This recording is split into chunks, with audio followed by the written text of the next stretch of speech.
Greetings and welcome to another Morrowind Modding Madness video.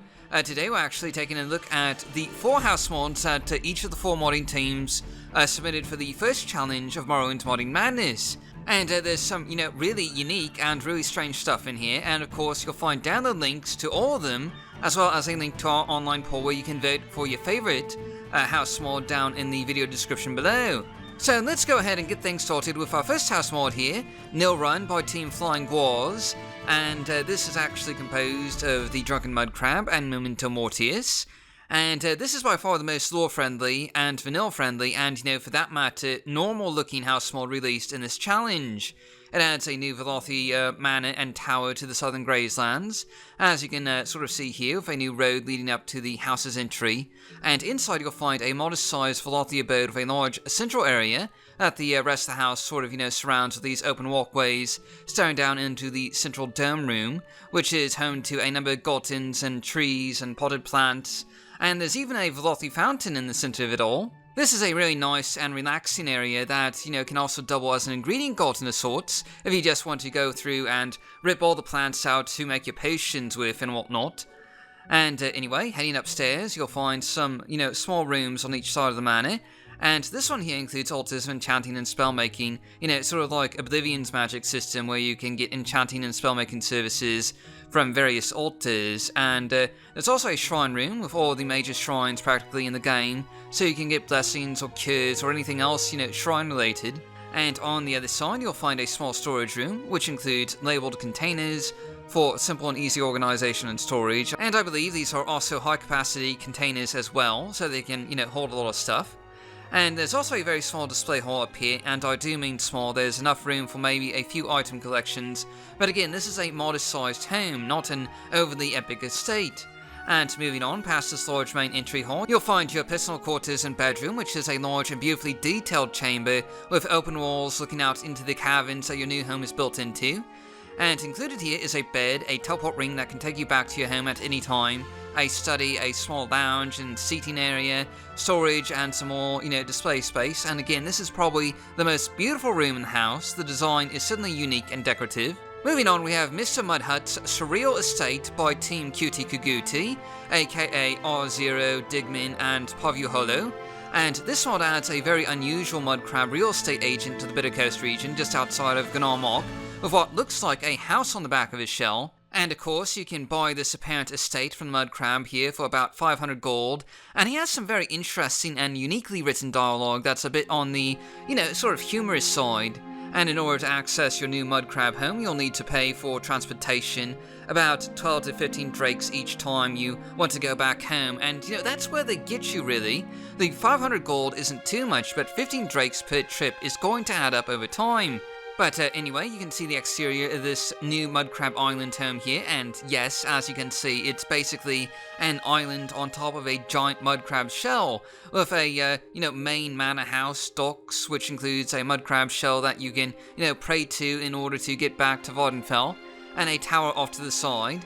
This is certainly a rather different, but, sort of unique house mod. And going inside, you'll find a fairly normal, common, and Nordic-style abode, which is at, sort of complete odds with the exterior, at least on the surface anyway, with a dining room here off the main entry hall, including some built-in shelves, tables, and counter space. There's also a storage hallway here that leads to the basement, which we'll be taking a look at a bit later. And upstairs, you'll find a very small library and study area with a bookshelf and some cushions to enjoy reading a book or two on. And there's also a storage closet back here as well with a what is kind of a curious assortment of ingredients lining the walls here for some reason. And upstairs on the 3rd floor you'll find a set of alchemical equipment, a few more built-in shelves, and of course a master bedroom, which includes a master bed, a small side study, and a teleport amulet that'll take you back to the Mudcrab real estate agent you met outside Guars. Unfortunately, there's just really no way of getting around that 15 drake fee to get back to your home, it seems. And anyway, moving on to the basement, you'll find a fairly nice-sized storage area, including a few, more built-in wall shelves, crates, barrels, a cozy fireplace, and a mysterious door, which you can find a key to here. But beyond this wooden frame, you'll actually find a ton of Kwama egg sacs for, well, some reason, I don't know. And we're going to leave off here to, not spoil this house's secret surprise, and you'll just have to play it for yourself to find out what that is. Next up we have Rattle-Teeth Manor by Team Green Cow, aka EnclaveKiller, AutoClock, and SC Engineer 99. There, up ahead, what's that, in the fog? The rambling horde of the undead! What could possibly be the source of this infection? Well, as it turns out, this house mod is a very creatively different sort of house mod. Welcome to Rattle-Teeth Manor, which can be best described as a, strange nightmare abomination conjured up through the dark arts and eldritch prayers by AutoClock with a, large skeletal exterior that's just, downright strange. Even for AutoClock, I mean, he has some really strange stuff that he's made over the years, but seriously, look at this place. There's skeletal arms shooting out of whatever this thing's mouth is, and, for Pete's bloody sake, there's just so much wrong with the mental image right here. But, given the strange and unusual appearance of the exterior here, it should come as no surprise that this is indeed the lair of a necromancer, and it's currently inhabited, actually, with legions of the undead roaming the halls, and before you can claim this as your own home, you'll need to go through and kill off the undead threat before moving in yourself. And obviously the interior here uses a Velocity style of architecture, but with a mix of sinister skull decorations to always remind you that this is, actually an evil necromancer's lair first and foremost. As if the zombies, bone golems, skeletons, ghosts, and other undead riffraff weren't enough evidence of this, and you will notice a slight frame rate drop in here. This entire house is one large interior cell with a lot of light sources, so it may lag on some computers, especially if you have a lot of graphic replacers installed. But having said that, as you fight through this new abode, you'll find a lot of locked off side chambers, and in order to get full access to the entire house here, you're going to need to find and kill the current necromancer resident for the key. But you will also discover, a bunch of other rooms along the way, like a sort of study area down here with, cool skull-covered tables, and there's actually a lot of unique items built for this mod, or, taken from modders' resources, like skull candles, skull chairs, skull chalices, and so on and so forth in the skull department. There's also a dining room included with this abode, which again is all very scully in terms of decorations and decor. And also just a bit on the dark side, you're going to need to get a torch probably in some areas of this home/dungeon. And the final battle to claim this necromancer's lair as your own involves, well, a lot of undead, just tons of them that you'll have to fight through in this performance-reducing sort of red haze. And you should be warned that this isn't an easy house mod to obtain. You'll probably want to be about level 20 or so in order to have the best chance to survive through this final epic battle, which of course involves facing off against the necromancer himself in his lair, which also doubles as the bedroom to your new abode, and of course, he isn't alone. He has a giant bone golem walking around in circles over there in the corner that you'll also have to deal with as well eventually. Anyway, with all that taken care of, let's get a closer look at the bedroom here. As you should have expected by now, the bed naturally comes with skulls, and this room does also double as a throne room, with a throne of bones here, which, as a side note, has a creepy, crazy laugh coming from it. And yes, Bone Throne, this is all very funny, what with your old dead master over there.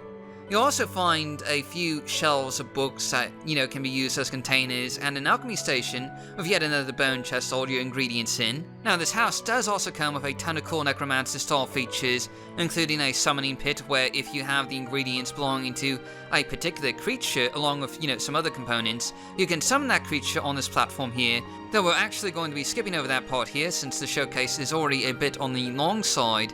And moving on, another one of the cool features that you'll find here is an offering furnace, which I don't really know what it is exactly. Some sort of altar to the Dark Elder Gods or some such. But anyway, you can sacrifice items to it, and any item that you have in your inventory in order to, try and gain favor with whatever dark spirit is on the other side. And depending on whether or not they like your gift, you may get a cool unique item in return, or a skeleton warrior trying to kill you. This isn't some, dime a dozen dark altar of the odds that you can just, go cheap with in terms of sacrificing items. This altar demands the best items. Now, there's also a dimensional door included with this home that allows you to teleport to anywhere in Vardenfell, but we're skipping over that for now. And finally, we have Morrowind Modding Madness Faction Living Quarters by Team Wretched Netch, aka Greatness7, MatthewTheBagel, and VvardenfellTribez. And before we start this showcase, I should mention that this mod is currently incomplete. But having said that, I think this is actually a really cool housing mod that I really hope the team comes back to after the competition, and essentially, what this mod does is it expands a large number of the main guild houses in Morrowind to include more personal quarters for the members of that guild hall, as well as, new quarters that you can use, and the original plan was for you to unlock these new quarters over time as you rise in rank in that faction. But unfortunately, that feature never quite made it in, so as it stands, they're just, quarters that are free to use as soon as you find them, really. No requirements attached. And currently there's support for 3 of the game's factions, the Mages Guild, the Thieves Guild, and the Fighters Guild. And you can actually see the Fighters Guild quarters right here, and let me just say that a lot of these interiors are wonderfully and beautifully decorated, with lots of detail and creativity in their design. It's really a shame that the team wasn't able to finish in time, but to be fair, it was a really ambitious project to try and complete in just 1 week. And they got a lot done for just 7 days of work, including about, I believe, 10 new interiors in total. Some of them are fairly large and elaborate, and a lot of these new expanded quarters include common areas used by NPC faction members as well, with lots of clutter and even the occasional bit of background documents, with new notes, scrolls, and letters laying around to add a bit of personality to these new chambers, and also to some of the pre-existing NPCs in the game. You also find a bit of new dialogue as well, though not quite as much since, again, this mod is currently unfinished, but even so, I'd really highly recommend downloading and checking this mod out, even if you don't keep it in your, permanent install, because there's a lot of cool interiors here that are just, really fun to find and explore. And again, because I can't say this enough, I really hope Team Wretched Netch finishes this after the competition. I definitely think this mod has a lot of potential and just a lot of cool stuff in it as it is. But obviously you guys need to focus on the next challenge right now, so, moving on, I'm skipping over a lot of the interiors here, so you'll just have to, play this mod for yourself to see some of these neat designs in here, and there are a lot of really cool interiors to check out. I really cannot stress that enough. And that pretty much concludes this first showcase of our first week's challenge mods for Morrowind Modding Madness. We had a lot of great mods submitted by all of the teams for this first house mod challenge. And I'd highly encourage everyone to go out and give these mods a try, and again, don't forget to vote for your favourites in our online poll. All votes must be submitted by December 16th in order to help the teams, so do hurry. And anyway, I'll see you all next week with our items mods, and hopefully those will be just as impressive as all of these house mods were.